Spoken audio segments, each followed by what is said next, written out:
నమస్తే. Welcome to YS TV Telugu. ఈరోజు ఈ వీడియోలో మనం తెలుసుకోబోతున్నటువంటి అంశం ఏంటంటే, ఇందిరమ్మ ఇండ్ల లబ్ధిదారుల ఎంపిక అనేది ఏ విధంగా జరుగుతుంది అనే దానికి సంబంధించి 7 ప్రశ్నల ద్వారా మీరు ఇందాక థంబ్‌నెయిల్‌లో చూసే ఉంటారు గదా! 7 ప్రశ్నల ద్వారా ఈ యొక్క లబ్ధిదారుల ఎంపిక అనేది జరగబోతుంది అన్నట్టుగా. అంటే అర్హులు ఎవరైతే ఉంటారో ఆ అర్హులను ఎట్లా నిర్ధారిస్తారు అనేది 7 ప్రశ్నల ద్వారా ఈ యొక్క అర్హుల జాబితాను నిర్ధారిస్తారు అన్నట్టుగా అయితే మనం థంబ్‌నెయిల్‌లో చూసాం గదా! మరి ఈ 7 ప్రశ్నలు ఏంటి? ఈ 7 ప్రశ్నలు ఏమున్నాయి? మరి వాటి ద్వారా ఎట్లా ఎంపిక చేస్తారు అనే దానికి సంబంధించి పూర్తిగా ఈ వీడియోలో మనం తెలుసుకోబోతున్నాం. ఇక లేట్ ఎందుకు వీడియోలోకి వెళ్దాం. వీడియోలోకి వెళ్ళే ముందు ఇంకా ఈ ఛానల్‌ని సబ్స్క్రైబ్ చేసుకునేటువంటి వాళ్ళు ఎవరైనా ఉన్నట్లయితే దయచేసి సబ్స్క్రైబ్ చేసుకోగలరు. ఎందుకంటే మీరు సబ్స్క్రైబ్ చేసుకున్నట్లయితే ఇలాంటి వీడియోలు అంటే ఇలాంటి వార్తలు మీ ముందుకు తీసుకురావడానికి మాకు కొంత ప్రోత్సాహకరంగా ఉంటుందన్నట్టు. కాబట్టి దయచేసి మరిన్ని వీడియోలు కూడా మీకు ఉపయోగపడేటువంటి వార్తలు మీ ముందుకు తీసుకురావడానికి అవకాశం ఉంటుంది కాబట్టి ఈ ఛానల్ని సబ్స్క్రైబ్ చేసుకోగలరు. ఇంకా లేట్ ఎందుకు వీడియోలోకి వెళ్దాం. అయితే నిన్న మొన్నటి వరకు కూడా ఈ యొక్క ఇందిరమ్మ ఇండ్ల పథకానికి సంబంధించి లబ్ధిదారుల ఎంపిక కోసం అని చెప్పి ఒక సర్వే ఎవరికి ఇండ్లు ఉన్నాయి, వాళ్ళ యొక్క ఆర్థిక పరిస్థితి ఏంటి అనే దానికి సంబంధించి కూడా దరఖాస్తు అప్పుడు ఈ ప్రభుత్వం ఏర్పాటయిన తర్వాత 6 గ్యారంటీలో భాగంగా దరఖాస్తులు తీసుకున్నారు.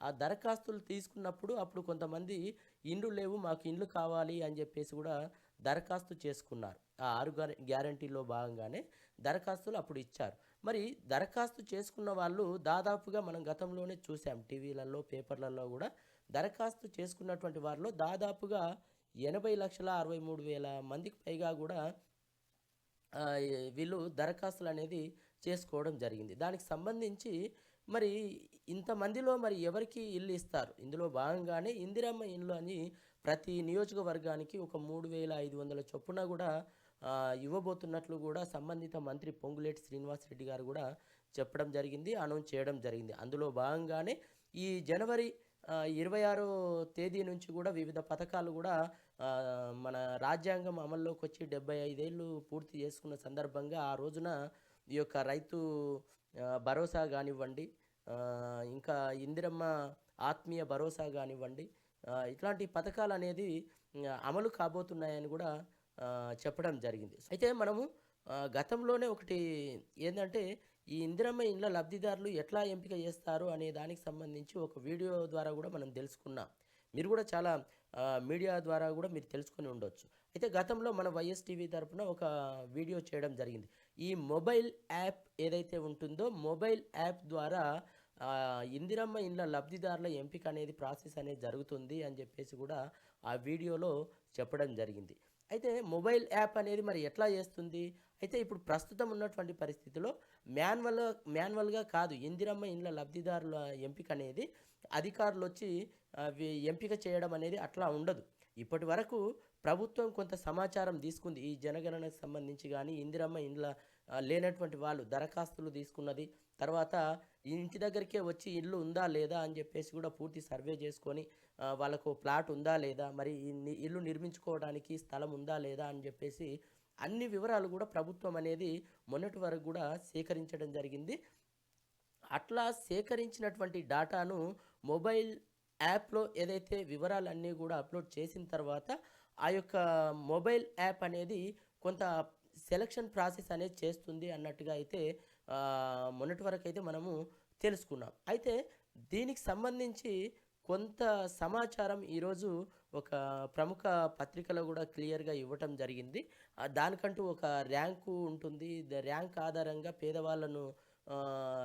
పేదవాళ్ళు ఎవరు, వాళ్ళ యొక్క స్థాయి అని చెప్పి ఏంటి అని చెప్పేసి పేదల్లో నిరుపేదలు కూడా ఉంటారు. కాబట్టి ఇంటి అవసరం ఎక్కువగా ఉన్నవాళ్ళు, పేదలు, అట్లా ఎవరెవరు ఎట్లా ఉంది, వారి యొక్క స్థితిగతులు ఏంటి అనే దానికి సంబంధించి కొంత నిర్ధారించడానికి 7 ప్రశ్నలైతే ఈ 7 ప్రశ్నల ద్వారా నిర్ధారించడానికి అవకాశం ఉంటుంది అని చెప్పి ఒక వార్తా కథనం అయితే ఈరోజు ప్రముఖ దినపత్రిక అయినటువంటి సాక్షి దినపత్రికలో ఇవ్వటం జరిగింది. అది ఏంటి అనేది ఒకసారి మనం వార్తలోకి వెళ్తేనే ఆ వివరాలని వివరంగా మనకు తెలుసుకోవడానికి అవకాశం ఉంటుంది. ఒకసారి చూద్దాం. ఇక్కడ చూసినట్లయితే సాక్షి దినపత్రికలో ఈ వార్త అయితే ఇవ్వటం జరిగింది. ఇక్కడ చూడొచ్చు. ర్యాంక్ ఆధారంగా ఇందిరమ్మ ఇల్లు పేదరిక స్థాయిని బట్టి ర్యాంకులు 7 ప్రశ్నల ద్వారా అర్హుల నిర్ధారణ మొబైల్ యాప్ ద్వారా జాబితా సిద్ధం 95% ప్రక్రియ పూర్తి. ఇక్కడ 21 నుంచి 25వ తేదీ వరకు కూడా గ్రామ సభల్లో చర్చ మార్పులు చేర్పులతో తుది జాబితా ఖరారు అంటూ ఒక వార్త ఇక్కడ చూడొచ్చు క్లియర్గా. 21వ తేదీ నుంచి 25వ తేదీ వరకు గ్రామ సభల్లో చర్చ జరుగుతుంది. ఆ తర్వాత మార్పులు చేర్పులు చేస్తూ లబ్ధిదారుల ఎంపిక అనేది తుది జాబితా అనేది ఖరారు చేయడం జరుగుతుంది అన్నట్టుగా అయితే ఇక్కడ వార్త ద్వారా మనకు తెలుస్తుంది. దీంట్లో మరి 7 ప్రశ్నలు ఏమున్నాయనేది ఒకసారి చూద్దాం. 7 ప్రశ్నలతో పేదరిక స్థాయి నిర్ధారణ, దాని ఆధారంగా ర్యాంకుల కేటాయింపు, ఆ ర్యాంకులను బట్టి ఇందిరమ్మ ఇళ్ల లబ్ధిదారుల ఎంపిక. రాష్ట్ర ప్రభుత్వం ఇందిరమ్మ ఇళ్ల పథకానికి స్థూలంగా చేపట్టినటువంటి ప్రక్రియ ఇది. ఏడాది క్రితం ప్రజాపాలన కింద అందినటువంటి 80,63,000 దరఖాస్తుల నుంచి గ్రామాల వారీగా అర్హుల జాబితాను మొబైల్ యాప్ ద్వారా సిద్ధం చేసే ప్రక్రియ దాదాపుగా పూర్తయింది. ఈ నెల 21వ తేదీ నుంచి 25వ తేదీ వరకు కూడా జరిగేటువంటి గ్రామ సభల్లో ఈ జాబితాపై చర్చించి మొదటి విడతలో ఇందిరమ్మ ఇళ్లను కేటాయించే లబ్ధిదారులను ఎంపిక చేసేందుకు అధికారులు ఏర్పాట్లు చేస్తున్నారు. మొత్తం మీద అయితే ఏదైతే ప్రభుత్వము ప్రజల నుంచి దరఖాస్తులు తీసుకొని వివిధ డాటా సేకరించిందో ఆ డాటా అంతా కూడా మొబైల్ యాప్ ద్వారా సిద్ధం చేసేటువంటి ప్రక్రియ, అప్లోడ్ చేసేటువంటి ప్రక్రియ అయితే దాదాపుగా పూర్తయింది అన్నట్టుగా ఇక్కడ తెలుస్తుంది. సో ఇక్కడ చూద్దాం. నిరుపేదల నిర్ధారణ 7 ప్రశ్నలు. మరి ఉన్నటువంటి వాళ్ళలో ఇంతమంది పేదలు ఉన్నప్పుడు ఒక నియోజకవర్గానికి అంటే నియోజకవర్గానికి 3,500 అనుకున్నప్పుడు మరి దరఖాస్తు చేసుకున్న వాళ్ళందరికీ కూడా కాదు కదా, ఒక్కో స్థాయి నుంచి ఒక్కో విధంగా ఇవ్వటానికి అవకాశం ఉంటుంది. కాబట్టి అది ఎట్లా నిర్ధారిస్తారు, మొదటగా ఎవరికి ఇస్తారనే దానికి సంబంధించి ఇక్కడ చూడొచ్చు. నిరుపేదల నిర్ధారణకు 7 ప్రశ్నలు. ఆ 7 ప్రశ్నలు ఏంటనేది కూడా మరి ఇక్కడ తెలుస్తుంది. ఒకసారి చూద్దాం. అసలైన లబ్ధిదారులకే ఇందిరమ్మ ఇల్లు దక్కాలని కృత నిశ్చయంతో ఉన్నటువంటి ప్రభుత్వం దరఖాస్తులను మాన్యువల్గా కాకుండా మొబైల్ యాప్ ద్వారా జల్లెడ పట్టి ప్రాథమిక జాబితాలు సిద్ధం చేసింది. ఈ యాప్లో 7 రకాల ప్రశ్నలను నిక్షిప్తం చేశారు. దరఖాస్తుదారుల ఇళ్ల వద్దకు వెళ్ళి అందులోని వివరాలను, క్షేత్రస్థాయి పరిస్థితులను సరిచూసి యాప్లో పొందుపరిచారు. అందరికంటే పేదలు, ఇందిరమ్మ ఇల్లు అవసరం ఉన్నవారి వివరాలను ప్రాధాన్యతా క్రమంలో సిద్ధం చేశారు. గ్రామాల వారీగా అర్హులు, వారిలో ముందు వరుసలో ఉన్నవారిని గుర్తించి ఓ జాబితాను రూపొందించారు. ఈ ప్రక్రియ ఇప్పటికే 95% పూర్తయింది. మరో 5-6 రోజుల్లో మొత్తం పూర్తి చేసేందుకు కూడా వేగంగా ఏర్పాట్లయితే చేస్తున్నట్టయితే ఇక్కడ మనకు తెలుస్తుంది. మరి ఈ పేదరిక స్థాయి ఆధారంగా ర్యాంకులు అంటున్నారు కదా, మరి పేదరికం అంటే ఎట్లా నిర్ధారిస్తారు, వీళ్ళు పేదలే అని చెప్పేసి ఇక్కడ మనం అనుకోవచ్చు, క్వశ్చన్ రావచ్చు ఎవరికైనా కూడా. మరి అది ఎట్లా అనేది ఇక్కడ చూడండి. పేదల్లో నిరుపేదలు, ఇంటి అవసరం ఎక్కువగా ఉండి దానిని సమకూర్చుకునేందుకు స్తోమత లేనివారి జాబితాను ప్రాధాన్యతా క్రమంలో రూపొందిస్తారు. వారి సామాజిక ఆర్థిక పరిస్థితి ఆధారంగా యాప్లో కొన్ని ర్యాంకులు కేటాయిస్తారు. తొలుత 7 ప్రశ్నలకు సమాధానాలు సేకరించడం ద్వారా పేదరికాన్ని నిర్ధారిస్తారు. ఇట్లా 7 ప్రశ్నల ద్వారా వారి యొక్క పేదరిక స్థాయిని నిర్ధారించడం జరుగుతుంది అని చెప్పేసి ఇక్కడైతే స్పష్టంగా చెప్పడం జరిగింది. మరి 7 ప్రశ్నలు ఏంటి అని ఒకసారి చూసినట్లయితే ఇక్కడ చూడొచ్చు. సొంత ఇల్లు ఉందా లేదా, ఉంటే దాని పైకప్పు ఎలాంటిది, ఇంటి విస్తీర్ణం, కుటుంబ ఆదాయం, వృత్తి, ఆదాయ మార్గం లాంటి వివరాలతో కుటుంబ స్థాయిని ధృవీకరిస్తారు. ఈ ప్రశ్నలతో పాటు ఆధార్ కార్డు ఆధారంగా ఆ కుటుంబ ఆర్థిక పరిస్థితి, గతంలో ప్రభుత్వ పథకంలో ఇల్లు పొందింది లేనిది తదితర వివరాలు సేకరిస్తారు అంటూ ఇక్కడ 7 ప్రశ్నలకు సంబంధించి వివరాలు అయితే ఇచ్చారు. అదేంటి అని అంటే ఇక్కడ చూడొచ్చు. సొంతిల్లు ఉందా, ఒకవేళ ఉందనుకోండి పైకప్పు ఎట్లా ఉంది, అది రేకులతో వేసి ఉందా లేకపోతే సీలింగ్తో వేసి ఉందా, చెత్తేసారా, ఎట్లా వేసారు ఏంది అని చెప్పేసి ఆ ఇల్లు ఎట్లా ఉంది పరిస్థితి అనేది. కొందరు ఇప్పుడు ఇల్లు నిర్మించుకున్నంత మాత్రాన అందరివి కూడా స్లాబ్లు అనేటివి ఉండకపోవచ్చు. కొందరు రేకులతో కప్పబడి ఉంటుంది. కొందరు సిమెంటు ఏమంటారు చెత్తుతో వేసినట్టు ఉంటుంది. అట్లా వారి యొక్క ఒకవేళ సొంత ఇల్లు ఉందా లేదా అనేది ఒకటి. ఒకవేళ ఉంటే ఇల్లు పైకప్పు అనేది ఎట్లా ఉంది? తర్వాత ఆ యొక్క ఇంటి విస్తీర్ణం అనేది ఎంత ఉంది? అదేవిధంగా ఆ యొక్క కుటుంబం యొక్క ఆదాయం ఏంటి? వారి యొక్క వృత్తి ఏంటి? ఆదాయ మార్గం లాంటి వివరాలతో కుటుంబ స్థాయిని ఆ యొక్క కుటుంబ స్థాయి ఎట్లా ఉంది అనే దానికి సంబంధించి ఈ వివరాలనేది ముందు ధృవీకరించుకుంటారు. ఈ ప్రశ్నలతో పాటు ఆధార్ కార్డు ఆధారంగా ఆ యొక్క కుటుంబ ఆర్థిక పరిస్థితి గతంలో ప్రభుత్వ పథకంలో ఇల్లు పొందింది లేనిది అనేది కూడా తెలుస్తుంది. అయితే ఇక్కడ ఆధార్ కార్డు ఆధారంగా అంటే కుటుంబ ఆర్థిక పరిస్థితి ఎట్లా తెలుస్తుంది చెప్పండి? ఒక ఆధార్ కార్డు ఆధారంగా కుటుంబ ఆర్థిక పరిస్థితి ఎట్లా తెలుస్తుంది అంటే ఇక్కడ ఇప్పుడు బ్యాంక్ అకౌంట్లు కానీ లేకపోతే ఇంకా ఏదైనా పాస్తులు ఏమైనా కూడా ఉన్నట్లయితే కూడా మనం ఇప్పుడు ఖచ్చితంగా ఇప్పుడు ఒక ప్లాట్ ఉందనుకోండి, ఒక ప్లాట్ ఉంది అని చెప్పేసి అనుకుంటే ఆ రిజిస్ట్రేషన్ అప్పుడు ఖచ్చితంగా ఆధారంగానే ఆ యొక్క రిజిస్ట్రేషన్ అనేది ప్రాసెస్ జరుగుతుంది కదా. అదేవిధంగా బ్యాంక్ ఖాతాలకు కూడా వారి యొక్క మరి బ్యాంకు స్టేట్మెంట్ కూడా వాళ్ళ దగ్గర ఉండేందుకు కూడా అవకాశం ఉండొచ్చు.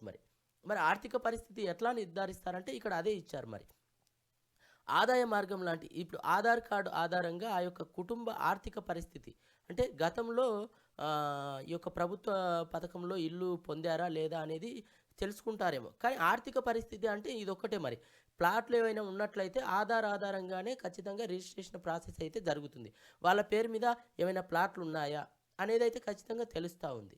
మరి అదేవిధంగా బ్యాంక్ ఖాతాలకు కూడా ఈ యొక్క ఆధార్ కార్డు కూడా లింక్ చేసిన పరిస్థితి కూడా ఉంటుంది. మరి అట్లాంటప్పుడు కూడా మరి బ్యాంక్ బ్యాలెన్స్ కూడా తెలుసుకునేందుకు అవకాశం ఉందేమో ఒక సందేహమే.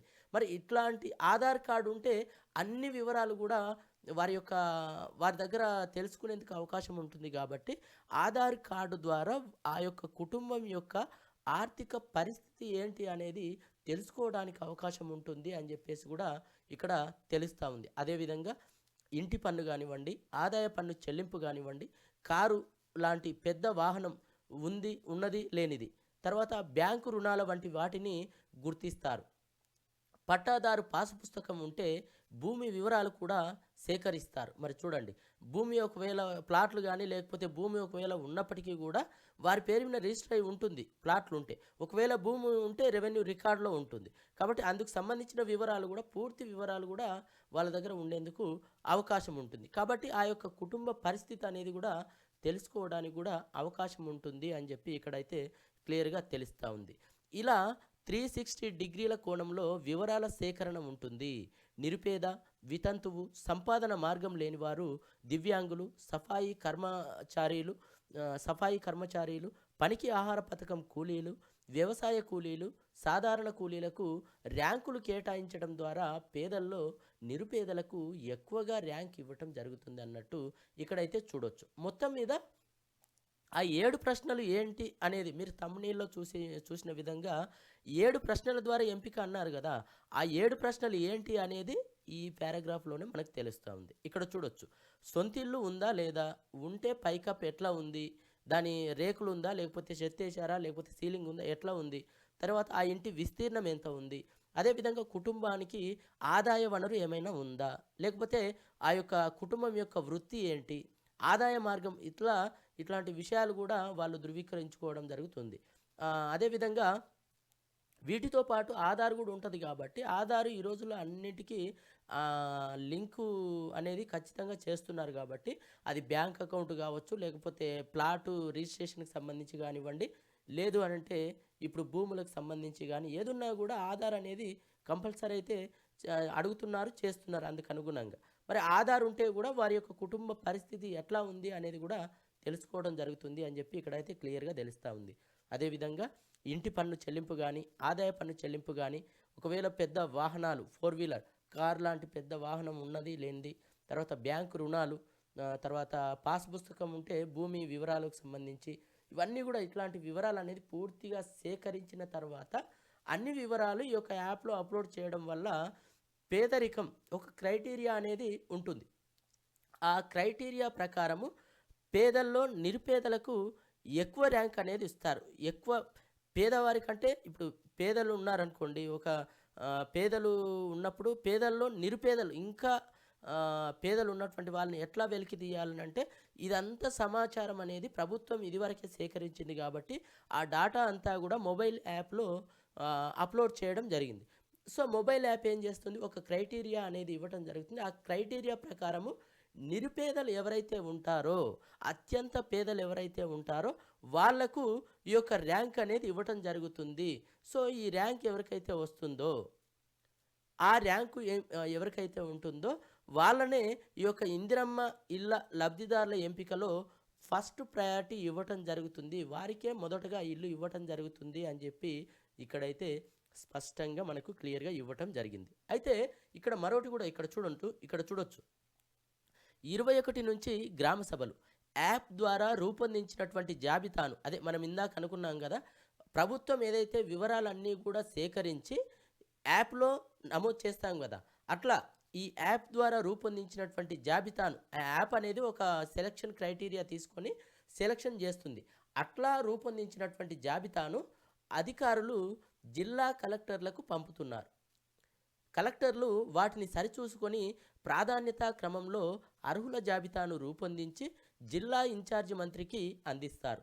గ్రామాల వారీగా లబ్ధిదారుల జాబితాను రూపొందించి గ్రామ సభల్లో ప్రదర్శనకు ఉంచుతారు. ఈ నెల 21వ తేదీ నుంచి 25వ తేదీ వరకు జరిగేటువంటి గ్రామ సభల్లో ఆ జాబితాపై చర్చిస్తారు. అందులో వచ్చే అభ్యంతరాల ఆధారంగా అవసరమైనటువంటి మార్పులు చేసి తుది జాబితాను ఖరారు చేస్తారు. గ్రామ సభ తుది జాబితా ఏదైతే ఖరారు చేస్తారో ఆ యొక్క జాబితా గ్రామ సభ ఆమోదం తీసుకుంటారు. ఆ వివరాలను కేంద్ర ప్రభుత్వానికి కూడా పంపుతారట. మరి జాబితాలోని వారిని ఇళ్లను మంజూరు చేస్తారు. ఏదైతే ఫైనల్‌గా జాబితా సెలక్షన్ చేస్తారో ఆ యొక్క జాబితాను కేంద్ర ప్రభుత్వానికి కూడా పంపుతారు. అదేవిధంగా వాళ్లకు ఇల్లు కూడా మంజూరు చేస్తారు. ఈ ప్రక్రియను ఈ నెలాఖరు కల్లా అంటే జనవరి చివరి వరకు పూర్తి చేయాలని చెప్పేసి కూడా ప్రభుత్వం భావిస్తున్నట్టుగా అయితే తెలుస్తూ ఉంది. ఆ తర్వాత ఇళ్ల నిర్మాణం ప్రారంభమవుతుంది. పునాదుల ప్రక్రియ పూర్తయ్యాక తొలి విడతగా 1,00,000 రూపాయలను విడుదల చేస్తారు అన్నట్టుగా అయితే ఇక్కడ మనకు తెలుస్తూ ఉంది. అయితే ఇక్కడ చూడొచ్చు. ఇందాకనే మనం అనుకున్నాం గదా! ఏదైతే ప్రభుత్వము ఇప్పుడు ఇక్కడ చెప్పుకున్నటువంటి వివరాలన్నీ కూడా జనగణనకు సంబంధించి గానీ, తర్వాత వారి యొక్క కుటుంబం యొక్క ఆర్థిక పరిస్థితి గానీ, ఇల్లు ఉందా లేదా, ఉంటే ఎట్లా ఉంది, పైకప్పు ఎట్లా ఉంది, తర్వాత ఆ యొక్క ఇంటి విస్తీర్ణం ఏంటి, కుటుంబం యొక్క ఆదాయం ఏంటి, వారి యొక్క వృత్తి ఏంటి, తర్వాత ఇంకా వారి యొక్క ఆస్తులు ఏమైనా ఉన్నాయి భూములకు సంబంధించి కానీ ప్లాట్లకు సంబంధించి కానివ్వండి, వారి యొక్క ఆర్థిక పరిస్థితికి సంబంధించి కానివ్వండి, లేదంటే ఇంటి పన్ను చెల్లింపునకు సంబంధించి కానివ్వండి, ఆదాయ పన్ను చెల్లింపుకు సంబంధించి కానివ్వండి, లేదంటే వారికి వెహికల్స్ కారు లాంటి పెద్ద పెద్ద వాహనాలు ఏమైనా ఉన్నాయా, బ్యాంకు రుణాలు ఏమైనా ఉన్నాయా, మరి వారి యొక్క భూములు ఏమైనా ఉన్నాయా, ఇట్లాంటి డాటా అంతా కూడా ప్రభుత్వం దగ్గర ఉంది కాబట్టి ప్రస్తుతం సేకరించింది కాబట్టి ఆ యొక్క వివరాలను ఈ యొక్క మొబైల్ యాప్‌లో అప్‌లోడ్ చేయడం ద్వారా దానికంటూ ఒక క్రైటీరియా ఉంటుంది కాబట్టి ఆ క్రైటీరియా ప్రకారం ఒక సెలక్షన్ అనేది జాబితా అనేది రూపొందించింది. ఆ యొక్క జాబితానే ఈ మొబైల్ యాప్ ద్వారా రూపొందించినటువంటి జాబితా ఏదైతే సెలక్షన్ లిస్ట్ ఉంటుందో ఆ యొక్క జాబితాను అధికార యంత్రాంగం ఏం చేస్తుంది, ఆయా జిల్లాల కలెక్టర్లకు ఈ యొక్క జాబితాను పంపుతుండ్రంట. పంపిన తర్వాత ఈ యొక్క కలెక్టర్లు ఏం చేస్తారు, వాటిని ఒక్కసారి వెరిఫై చేసుకొని మరొకసారి ప్రాధాన్యత క్రమంలో ఈ యొక్క ఇందిరమ్మ ఇండ్ల అర్హులైనటువంటి వారి జాబితాను రూపొందించి ఆ యొక్క జిల్లా ఇన్ఛార్జి మంత్రి ఎవరైతే ఉంటారో ఆయనకు ఇస్తారట. ఇచ్చిన తర్వాత మరి గ్రామాల వారీగా కూడా లబ్ధిదారుల జాబితా రూపొందించి గ్రామ సభలో ప్రదర్శనకు ఉంచుతారు. ఇప్పుడు ఈ గ్రామ సభలు 21వ తేదీ నుంచి 25వ తేదీ వరకు కూడా గ్రామ సభలు జరుగుతాయని చెప్పేసి అయితే ఇక్కడ ఇవ్వడం జరిగింది. మరి ఈ యొక్క గ్రామ సభల్లో ఇప్పుడు ఎంపిక చేసినటువంటి ఏదైతే మంత్రికి ఇవ్వటం జరుగుతుందో ఒక అర్హుల జాబితా, ఆ యొక్క జాబితాను ఏం చేస్తారు, గ్రామ సభల్లో ప్రదర్శనకైతే పెడతారన్నట్టు. అంటే అందరూ తెలుసుకునే విధంగా ఆ యొక్క గ్రామ సభలో అందరికి తెలిసేటట్టు నోటీస్ బోర్డులో ఉంచినట్టుగా పెట్టడం జరుగుతుంది. గ్రామ సభలో కూడా చదివి వినిపించడం కూడా జరుగుతూ ఉంది. అట్లా చేసిన తర్వాత ఆ యొక్క గ్రామ సభల్లో మళ్ళీ ఎవరిదైనా పొరపాటు జరిగినా కూడా, ఒకవేళ ఏదైనా మిస్టేక్ జరిగినా కూడా ఆ చర్చలో కూడా ఏమైనా అభ్యంతరాలు ఉంటే వాటికి అనుగుణంగా కూడా కొన్ని మార్పులు, చేర్పులు చేసి ఆ యొక్క గ్రామ సభ అనేది ఫైనల్‌గా ఒక జాబితాను తయారు చేస్తుంది.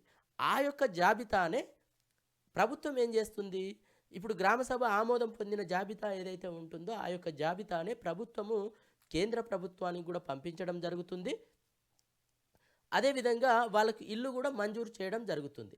ఈ నెలాఖరు వరకు గూడా ఈ యొక్క ప్రక్రియ అనేది పూర్తి చేసేందుకు గూడా అధికారులు కసరత్తు అయితే చేస్తా ఉన్నారు.